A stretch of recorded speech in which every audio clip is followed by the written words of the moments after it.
Apa kabar Sobat Fisika? Hari ini kita akan membahas mengenai rangkaian seri dan paralel pada pegas.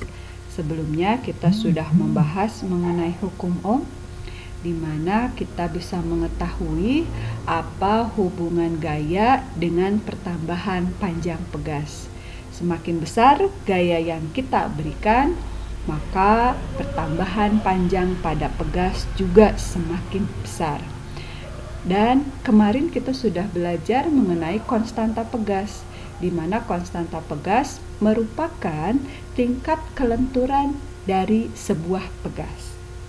Pertanyaannya adalah mengapa pegas itu harus dirangkaikan, di mana rangkaiannya nanti ada rangkaian seri dan juga ada yang namanya rangkaian paralel. Baik, kita lihat fakta atau peristiwa di lapangan. Pertanyaannya, tahukah kamu kasur spring bed? Ya, kasur spring bed itu terbuat dari pegas. Pertanyaan berikutnya adalah, apakah pegas yang digunakan pada spring bed hanya satu buah? Mungkin teman-teman pasti akan menjawab, tidak, pegas yang terdapat pada spring bed itu berbagai macam pegas atau beberapa buah pegas yang dirangkaikan. Dan ternyata setelah dirangkaikan, walaupun pegasnya ukurannya kecil-kecil, dia bisa menampung berat dari beberapa orang yang naik ke atas kasur ini.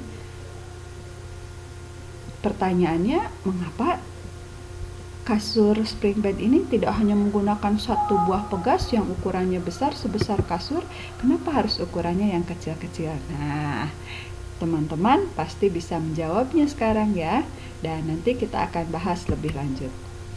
Lalu berikutnya, setelah kita tahu bahwa dalam kehidupan sehari-hari ini pegas yang kita butuhkan itu tidak hanya satu buah, tetapi berbagai macam shock breaker atau berbagai macam pegas, maka kita lihat di sini ada yang namanya rangkaian seri dan ada yang namanya rangkaian paralel.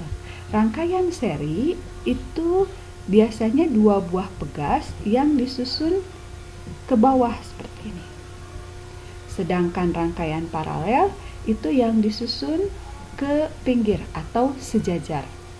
Nah, shock breaker kita lihat di sini ini menggunakan dua buah pegas yang konstantanya berbeda.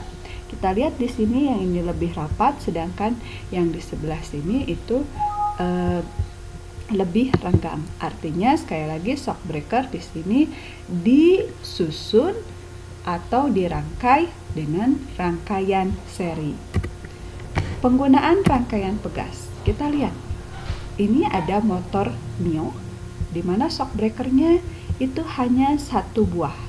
Sedangkan motor PCX itu disusun menggunakan dua buah shock breaker.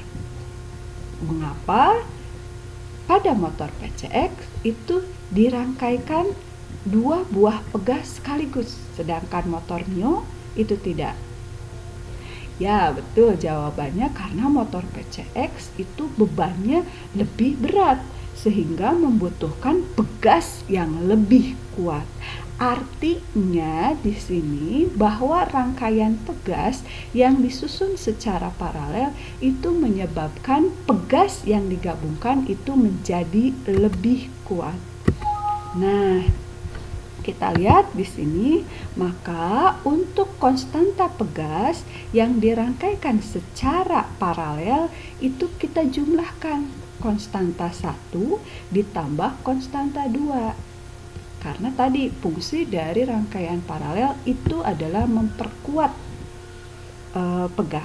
rangkaian pegas. Sedangkan untuk rangkaian seri itu berfungsi untuk membuat pegas menjadi lebih lentur. Makanya shock breaker tadi dibuat rangkaiannya seri, yang Mio, begitupun juga yang PCX kan dia juga campuran antara seri dengan paralel.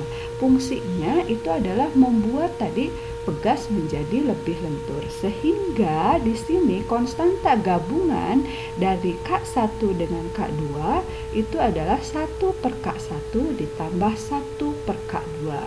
Bisa dipahami ya anak-anakku sekalian bahwa untuk rangkaian paralel itu cukup dengan dijumlahkan konstanta 1 ditambah konstanta 2, sedangkan untuk rangkaian seri itu adalah 1 per Ks sama dengan 1 per K1 ditambah 1 per K2. Nah ini ya, ini rumusnya. Jadi kalau nanti pegasnya ada 3, berarti K1 tambah K2 tambah K3 sampai konstanta pegas seperti halnya pada spring bed itu ada sampai K berapa, maka silahkan tinggal dijumlahkan saja. Baik, di sini ada contoh soal di mana K1 itu bernilai 300 Newton per meter, sedangkan K2 itu bernilai 600 Newton per meter. Pegas ini itu disusun dengan 2 cara. Yang pertama disusun secara seri, yang kedua disusun secara paralel.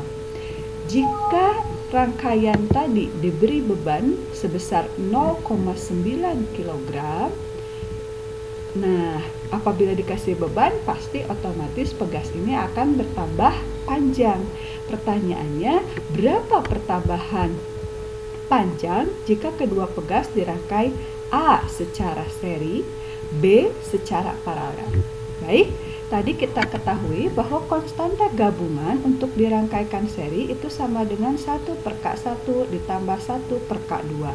1 per 300 ditambah 1 per 600, kita samakan penyebutnya. 600 dibagi 300 itu 2, 600 dibagi 600 itu 1, 2 tambah 1 itu sama dengan 3. Karena yang ditanya Ks, konstanta gabungan yang disusun seri, maka ini posisinya dibalik. Yang tadinya 3 per 600 jadi 600 dibagi 3.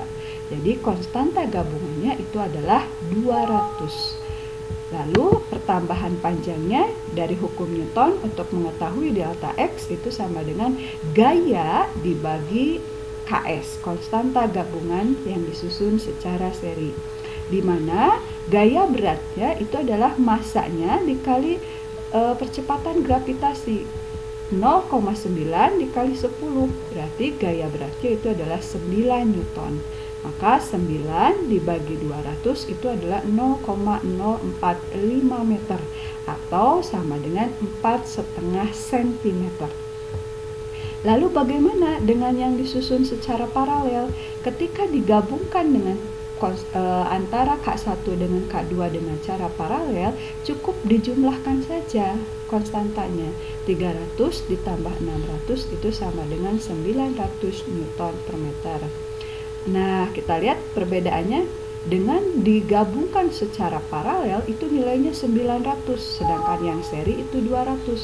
Artinya pegas yang disusun secara paralel, secara perhitungan pun itu menunjukkan dia akan menjadi lebih kuat atau lebih keras, lebih kaku.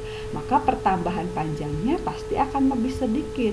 F dibagi konstanta gabungan secara paralel. 9 dibagi 900 itu sama dengan 0,01 meter atau sebesar 1 cm. Ya, jadi di sini kita bisa simpulkan bahwa rangkaian pada pegas itu ada rangkaian yang bisa disusun secara seri dan bisa disusun secara paralel. Rangkaian seri itu menghasilkan gabungan pegas yang hasilnya itu menjadi lebih lentur. Sedangkan untuk rangkaian paralel, apabila digabungkan beberapa pegas secara paralel itu akan menghasilkan konstanta pegas yang lebih besar atau menjadi lebih kaku. Demikian Sobat Fisika penjelasan dari saya, mudah-mudahan bisa dipahami dan bermanfaat. Sampai jumpa di kesempatan berikutnya. Assalamualaikum warahmatullahi wabarakatuh.